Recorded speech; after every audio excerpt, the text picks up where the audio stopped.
Okay. Good morning / afternoon, everyone. It's kind of an interesting time, somewhere in between. Thank you so much for coming to our patient day for rare neuroinflammatory disorders. Salt Lake City holds a very special place in my heart, but first, I guess I should introduce myself. My name is Sumaira. I'm a patient living with a rare disease called neuromyelitis optica spectrum disorder.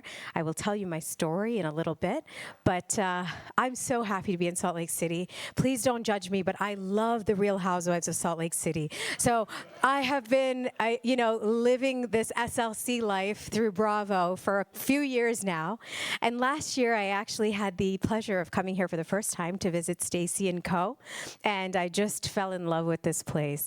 And today's event is especially important for a couple of reasons. So the first is, it is our 16th patient day in 3 years. So sweet 16 to us.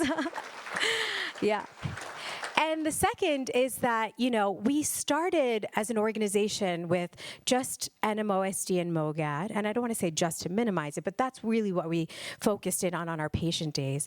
But, in speaking with our collaborators, all of the doctors we work with, the patients, and the organizations we work with, we thought, why don't we make this a big party for all of us? So today we have patients, caregivers, and doctors representing neuromyelitis optica, MOGAD, stiff person syndrome, autoimmune encephalitis. I understand that I say it like a British person, so autoimmune encephalitis, neurosarcoidosis, and CNS vasculitis. We are very happy to have all of you here. There's going to be breakouts for all of your disorders, experts representing all of your disorders, patient panelists, so really, really happy that you're here.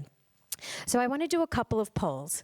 The first is, raise your hand if this is the first time that you're meeting another patient in real life with the same condition as you.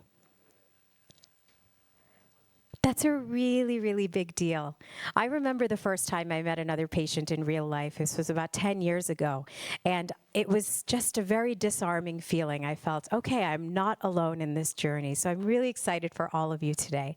Another poll, raise your hand if this is your first patient event. Hey, okay. Well, I hope to exceed your expectations.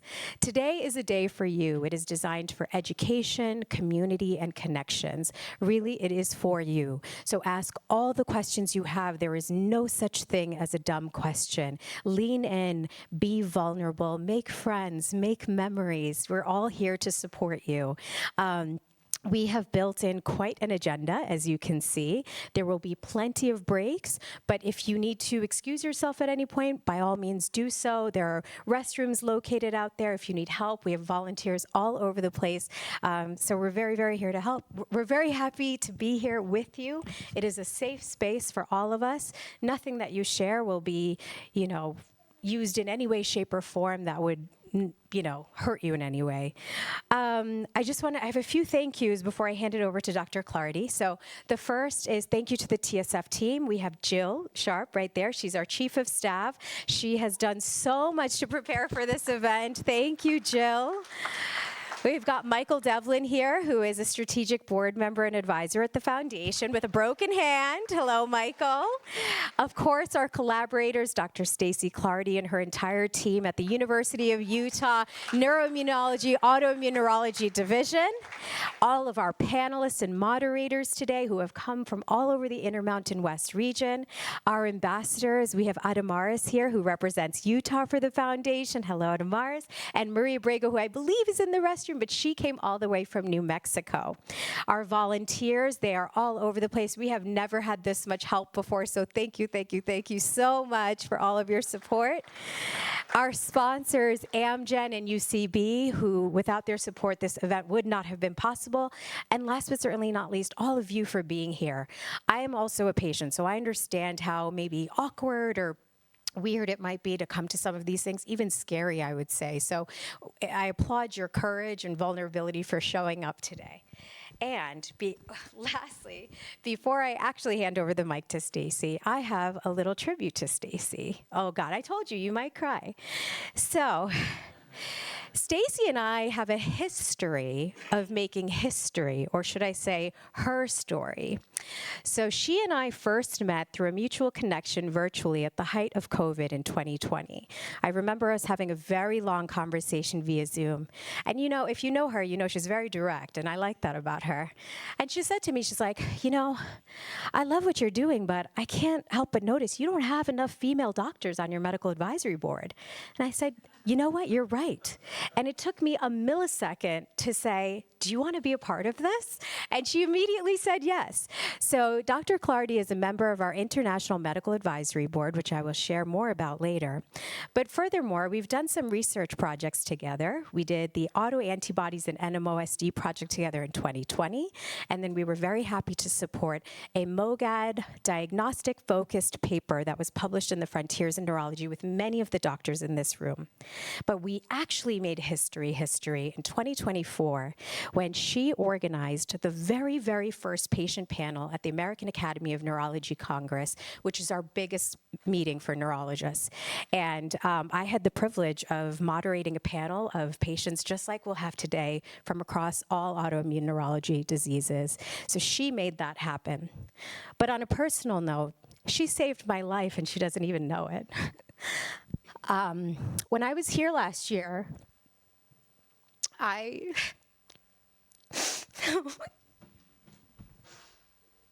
was grieving my brother-in-law. And I also was experiencing burnout. Sorry. I was experiencing burnout on a level that I had never experienced before. And I was so ready to walk away from all of this, everything that I had built over the last decade, because I was so tired. This work is really tiring. I love it, but it's very tiring. It's exhausting, and it's emotionally very stressful. And Stacey was like, you can't leave this community, but you just have to take a break. You have to take a break. You have to take care of yourself. And I did. I listened to her, and she would follow up with me. She's like, are you taking that break? Are you taking that break? Are you taking that break? And so I finally took this break. And when I came back this year, I came back stronger than ever, more ready than ever to serve this rare disease community. So I owe so much to her. And it's because of her that I'm here today, like as a person, but also as a leader. So, thank you. I knew I was going to cry today, but I didn't know it was going to be so early on in the day. So my makeup is ruined for the day. I'm glad we got all our pictures out of the way. But anyway, thank you, and please join me in welcoming Dr. Stacey Clardy.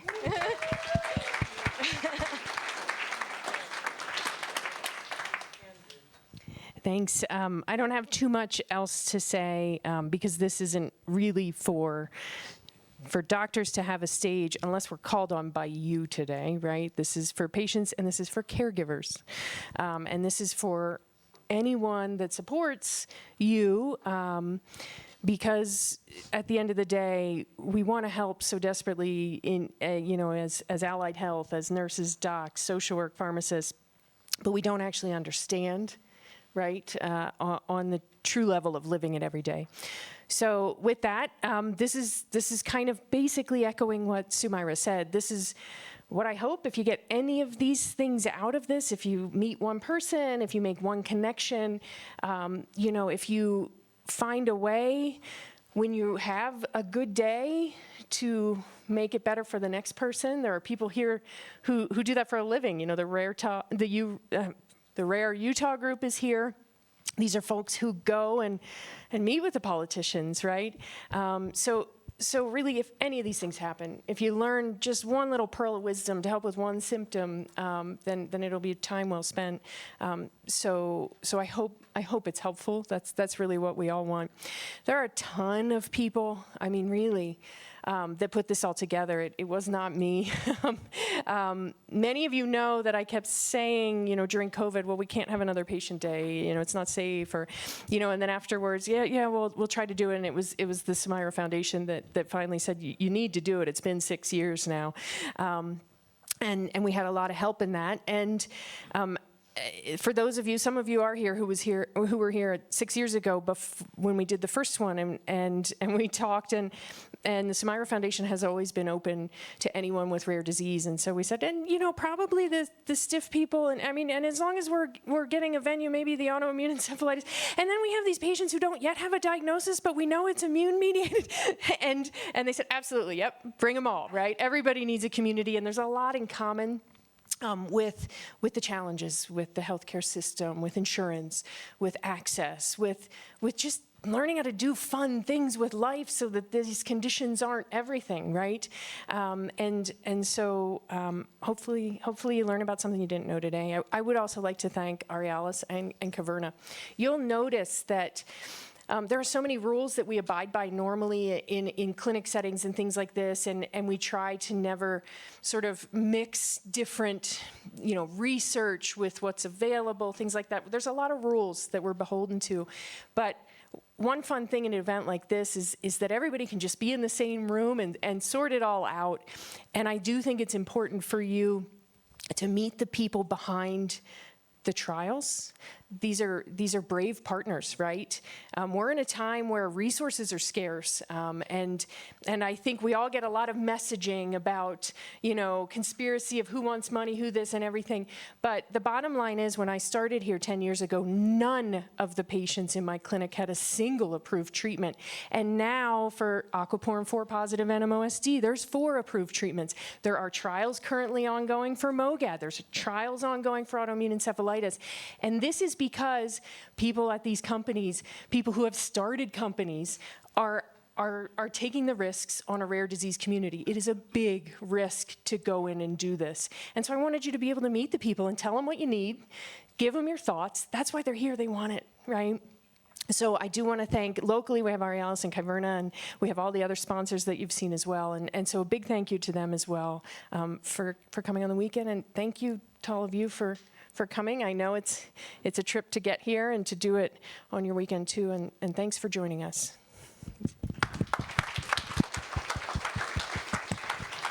I also have to give a shout out to Meg Poe. Raise your hand. Meg Poe is here representing the Autoimmune Encephalitis Alliance. And then right behind her is Neil Mathis. He's here from the Stiff Person Syndrome Research Foundation. So during the breaks, during the lunch, the networking hour, please go and meet with these folks if it's relevant to your condition. And last but certainly not least, Keiho. Where's Keiho?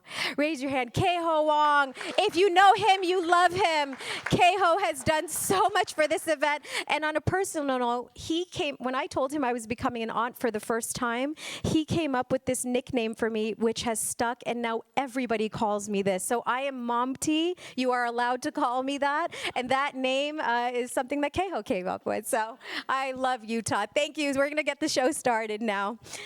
All right.